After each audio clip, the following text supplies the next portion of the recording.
Hello, I'm Lee Bernick, Dean of the Greenspun College of Urban Affairs, and I want to welcome you to another edition of the Urban Report. In this segment, I have a colleague of mine, Jonathan Good, who's from the chair of the Department of Music, is right? That's correct. And Jonathan, why don't you just briefly tell me a little bit, you were been in a couple of other places.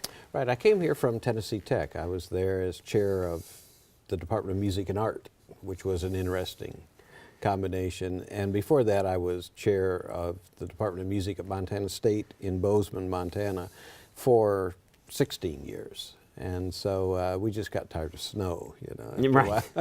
So but we loved the West, and so it was a wonderful opportunity to come here, and a great department. And that is important. We do attract great musicians to our university, and you have a wonderful set of people across a wide spectrum. We have a terrific staff. I think, as we talked earlier, I think we're one of the best kept secrets on this campus. We have more than 400 majors pursuing undergraduate and graduate degrees in music. We have a staff of 30 full-time artist teachers, and probably as many as 35 part-time instructors as well. And we're fortunate in this town to be able to attract so many musicians because of the entertainment in this town. Not only do we have a wonderful full-time faculty, but the depth of talent in Las Vegas allows us to tap into that as well, to supplement and augment the strength of our program. Yeah. So one of the things I find fascinating, and that maybe the general public doesn't know, is how much time it really takes when you talk about a band or an orchestra. There are all these different parts of it that have to have individual instruction, isn't that right? That's correct. Music programs are intensive, both in their private study and in their large-scale rehearsal format. So students come to us from a variety of programs in public schools, and then we take them, and many of those students haven't had the opportunity to study privately. And so they come to us, and it's the first time they've actually have a private lesson with an outstanding faculty member. And besides that, they take music theory and music history and piano and everything else to develop their skills. So they may come to us as having a wonderful experience in their high school orchestra, but when they get here, they find what it really takes to be a professional musician, and the depth of knowledge and skill and artistic competency that's necessary for that success. And most of the students who are coming, when you talk about coming here, what do they want to do? I mean, do they see this as a career? Are they in music education, or are they saying, oh, I want to become a professional musician? Or well, both. I think that students come to us with the idea that they want to perform. You know, they want to be performers, but very few people actually make a career out of performance. The percentages are extremely small. So most musicians make a living in a combination of performing and teaching, and that's what we try to develop in our students. Not only wonderful competencies as performers, but also knowledge of pedagogy, and so that they can go out, and a pianist can open a private studio and at the same time can work on the strip, or a clarinetist can be a wonderful musician, but at the same time get their licensure to become a public school teacher and work in CCSD. Okay, and so we have these people, and you've mentioned a variety of different times, but I know people think about music, and they may think of the marching band, and they may think of the pep band at the basketball game, and you have also a wonderful jazz band. Outstanding jazz program. Outstanding, that's world-renowned. Mm-hmm. What other kinds of programs are within the school? Well, everybody sees the things that are tied to the athletic program, so that's our most visible part of the program. But as you mentioned, our jazz program is internationally renowned. Just won a series, again, of Downbeat Awards, which is an annual recognition for outstanding performance. So that program is internationally known. Many of our singers in our vocal program leave UNLV with under contract, with a contract with either a promoter or an opera company, both either in America or in Europe, and enjoy very successful careers as singers. Our wind orchestra is an outstanding program. Was one of the few college wind orchestras that have a continuing contract with a major recording label to produce recordings of new literature for wind band. So our orchestra, is a wonderful orchestra. So there's so many different facets, from large ensembles, bands, choirs, orchestras.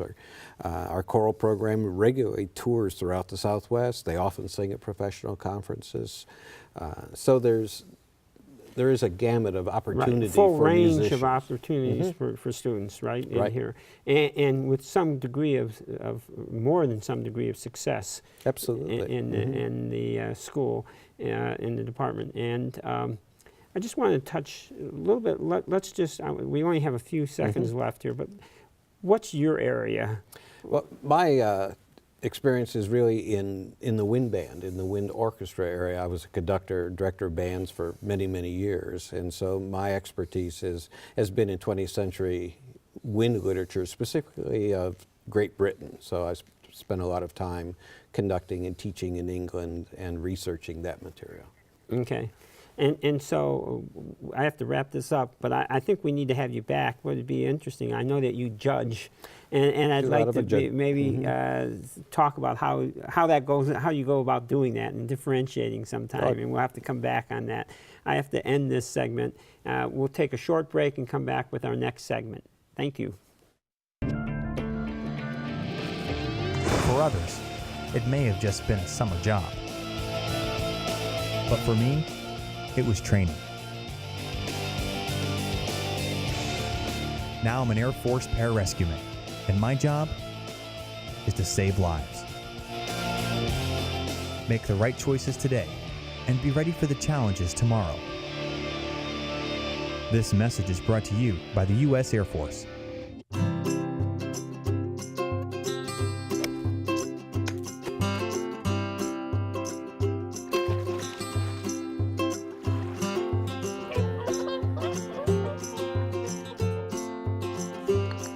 Think you found every hazard out here today? Think again. The spot you missed could be a killer. That spot on your skin could be skin cancer. Fact is, if you're a man over 50, you're in a group most likely to develop skin cancer, including melanoma, the kind that kills one person every hour. 1 in 5 Americans is likely to develop a form of skin cancer during their lifetime. That's why your best shot is to check for a spot. It's easy. Follow through and check your skin. It could be the save of a lifetime. Go to spotskincancer.org to find out how. A message from the American Academy of Dermatology. Winston, just one more inning, Grandma. Ever notice how many things today kids can do without actually moving? A whole lot of things their parents used to do the hard way. So many kids' activities today seem to leave out the activity part, which makes exercise even more important for children. In fact, new research tells us the best time to enhance bone development is during childhood and adolescence. And just getting children to walk an extra 35 minutes a day could spare them the pain of thinning bones later in life. Healthy bones come from healthy habits. Encourage your kids to get up, get out, and get moving. Hello. Hey, Grandma, how about another grape soda? A public service message on building strong bones for kids from the Pediatric Orthopedic Society of North America and the American Academy of Orthopedic Surgeons. Welcome back to this edition of the Urban Report. And in this segment, I have a new colleague of ours here at the university, Kathy Callahan. Welcome, Kathy. Thank you. It's great to be here. And Kathy, you are what we at the university call part-time instructors, right? That's correct. And we rely on you and others to help us at the university. You are now working in the journalism school, right?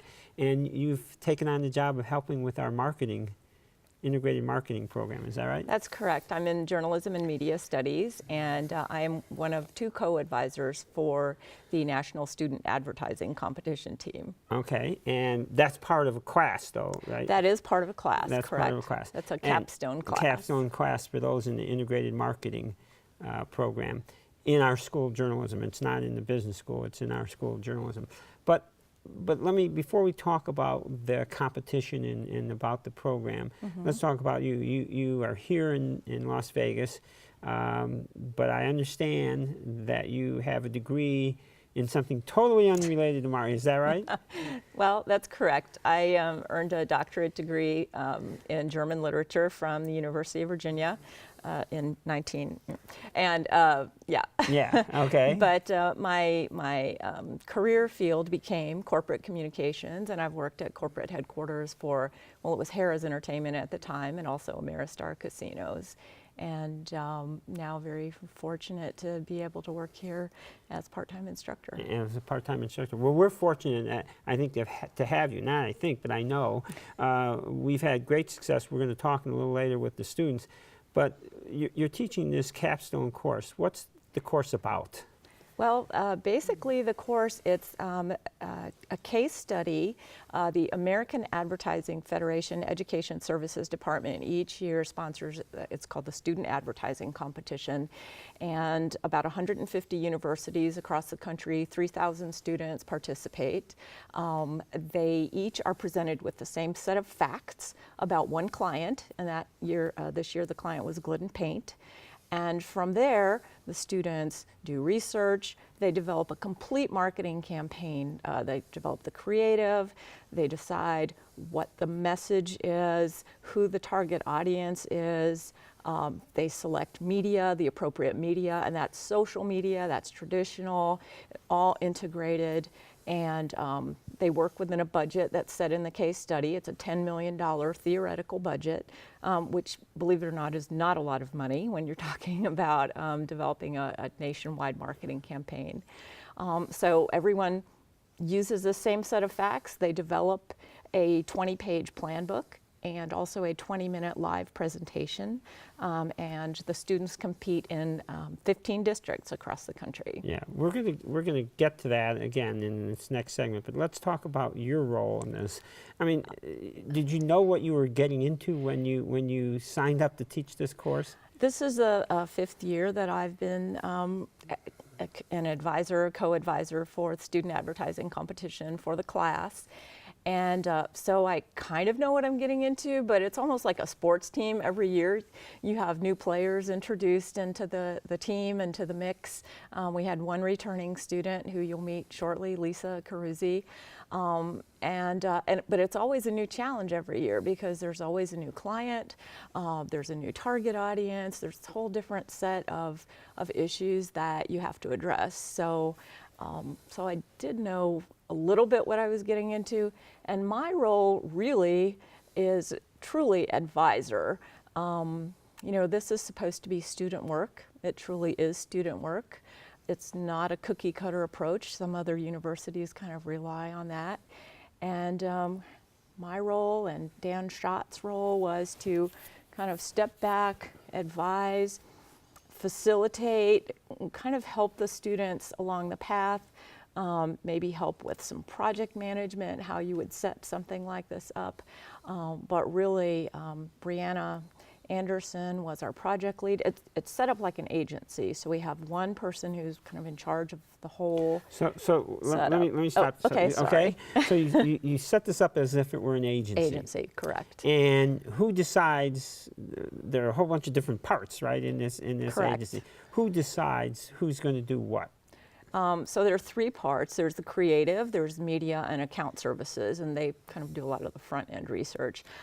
We have a kind of an application form for the students, and we ask them what their strengths are and what experience they've had. And so based on that, it kind of naturally falls into place who really fits best where. Okay, but you help decide that. I Yes. mean, it's not a free-for-all. No. No. Okay. And this year, again, it's slightly different this year because you've taken the lead in past years you may have helped, but it wasn't, you weren't taking the lead in this whole thing, right? And now you do have the lead role in this course. And how gratifying, satisfying? I mean, you sent people off the competition. We're going to talk about that. They won. And what's your sense of all this for you as the instructor? Oh, gosh. Well, I can't take credit. It really is all the students. It's their hard work. You know, I don't come into this knowing the answers. I don't come into it having an idea of what this campaign could or should look like. And they do the work, they do the research, and but I'm just incredibly proud of what the team has accomplished this year.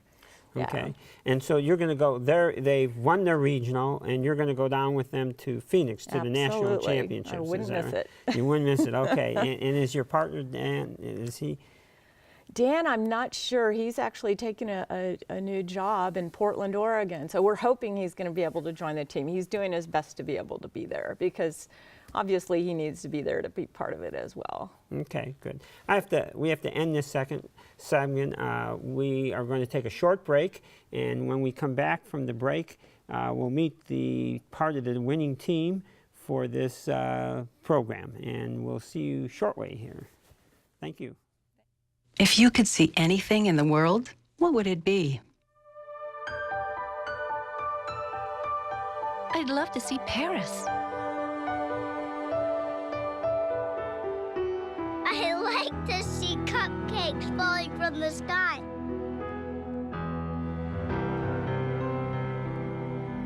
My daughter, married and happy.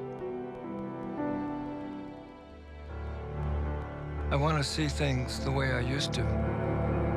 Chances are, someone you love may one day be affected by macular degeneration or glaucoma.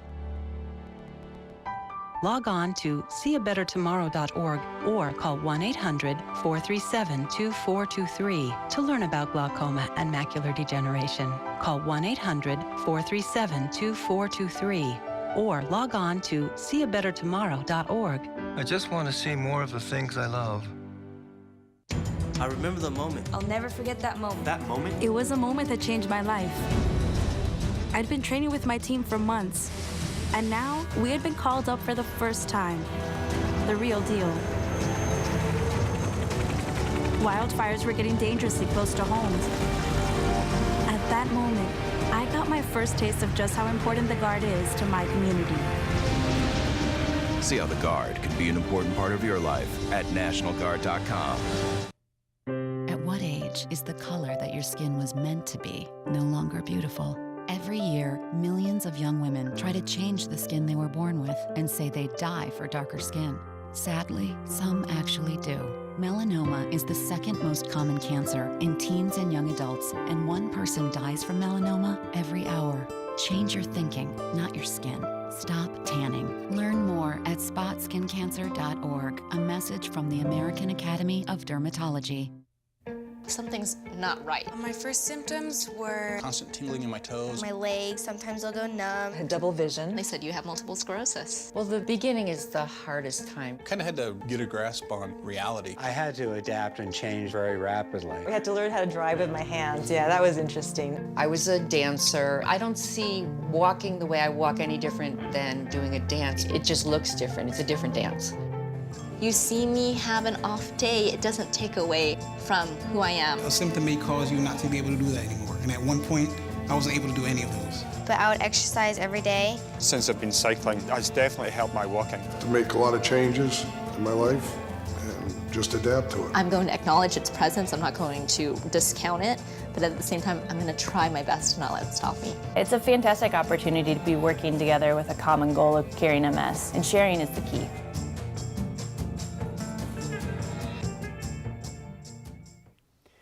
Welcome back to another segment of the Urban Report.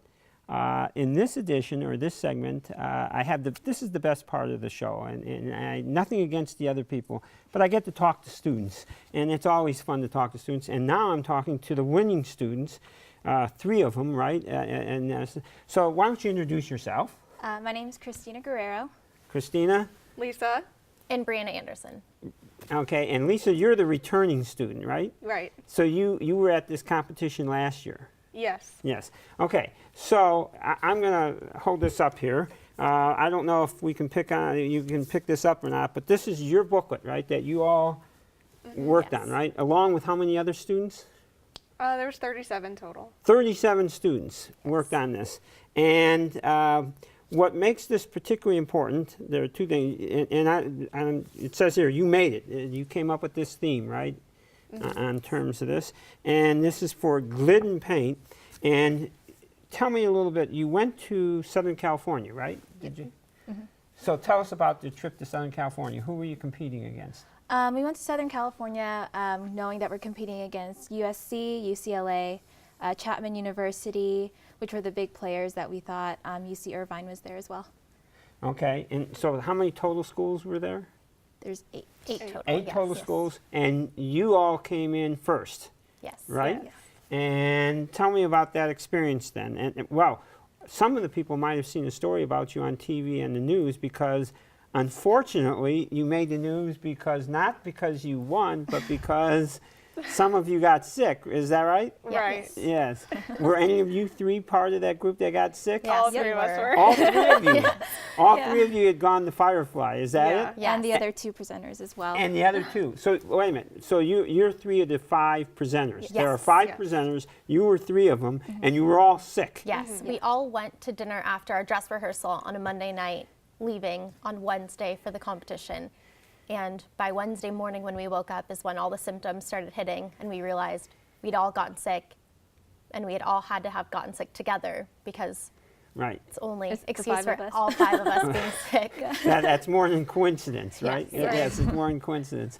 And so you were not feeling at the best in this whole thing, but you still pulled it together and won. Absolutely. That's it. And so when you say you were the 5 presenters, what did you have to do in terms of this presentation? Well, in relation to the real advertising world, that would essentially be the pitch. It's you pitching, we pitch to a panel of judges, and it's just us like letting them know what we came up with and sort of pitching our idea to them. Okay. And so how hard was it to pitch Glidden Paint? I have to say, paint is not one of the things that, it's not like doing some clothes or a fancy car, right? I mean, did you have a challenge doing paint? I think it was a challenge in the beginning, just like if it was any client. It was our first time being able to do a complete campaign from beginning to end. And as seniors, it's kind of something that we all hopefully were able to do quite easily so that when we get into the real world, we'll have a sense of what we're going to be able to accomplish. Okay. So this is one part of what you had to do, right? You had to put this together. And then you also had to do a commercial, is that right? Yes. And the other day I saw the commercial, right? And it was all about different color paints. Isn't that right? You Yes, feel the emotional ties to paint and paint colors. Yeah. Okay, emotional ties to paint. Okay, paint colors, I have to say. So you got there, and you had to make this pitch. You had to give them background material, right? You had to do some information background and everything. Yes. And so tell me, let's do this quickly. Your role in the team was to do what in this pitch? Just to introduce, or what part was your job? I was creative director. Creative director. And what was your job? I was the team director, so I kind of oversaw all the different areas. All the different areas? Yes. Okay, and? I was responsible for creating the visual presentation. The visual now, which part is the visual? The ad or when all we're the actually things? all the things. Like when we actually present, we have like an actual presentation that goes up on the screen, and that's what I created that. You created that. Now, is that any part of this? That part is not in the book. However, we based our presentation and we based the visual off of the order of our plans book. Okay, but you had to do this. Now, somebody else in the group or in the class put together the book. Is that it? Yeah, the creative team actually puts together the visual executions of everything, but we all come up with. Well, each team has their own parts essentially. Each team has their own parts. Yeah. So we actually physically designed the book. And you physically designed the book. Yeah. And there's lots of facts and everything. Now, are the facts given to you? For the most part, the content is given to us from both media and account services, and then creative does some background research as well, and all of it comes together, and we just physically put all of the content together in this book. And but you had to do some independent research on your own, right? Yes. Yeah, tons. Tons. Tons? Yes, we had an entire team. Our account research team was dedicated to doing all the research to back up our target audience and how they view paint and how to reach them and what are the best ways to do so. Right, and your target audience were, I think I saw that now. It's 18 to about 50-year-old women. 18 to 50-year-old women. Yes, it was a very large demographic. Okay, all right. And so that was your target. Yes. Okay, so we just have another minute here. I just think this is wonderful, and you've done a nice, and again, I'm amazed that it's paint that you're selling, but that's beside the point. So you found out that you won. What, were you surprised? I mean, Yeah. We were very surprised. I just remember I heard it. The first person I looked to was Bree because she was sitting right in front of me, and like tears, just automatic tears. We were just so surprised, you know, and it like all of our hard work had paid off. We knew we had a great campaign, and we knew we could do it. It's just hearing it that we did amazing just was euphoric. Okay, and we just have a short, you're going to Phoenix, right? Yes. When's the competition in Phoenix? We present on June 7th. All right, June 7th. Yes. Well, we're all going to be hoping that you do wonderful, and we'll have to have you back when you win the national championship. Yes, of course. Okay, we expect you to win the national championship here, and you'll win the national championship before our basketball team, maybe. Okay, so thank you for coming, and we appreciate it, and good luck, and thank you for watching another segment of the Urban Report. We appreciate your comments and ideas, and thank you again, and good luck, girls. Thank you. Thank you.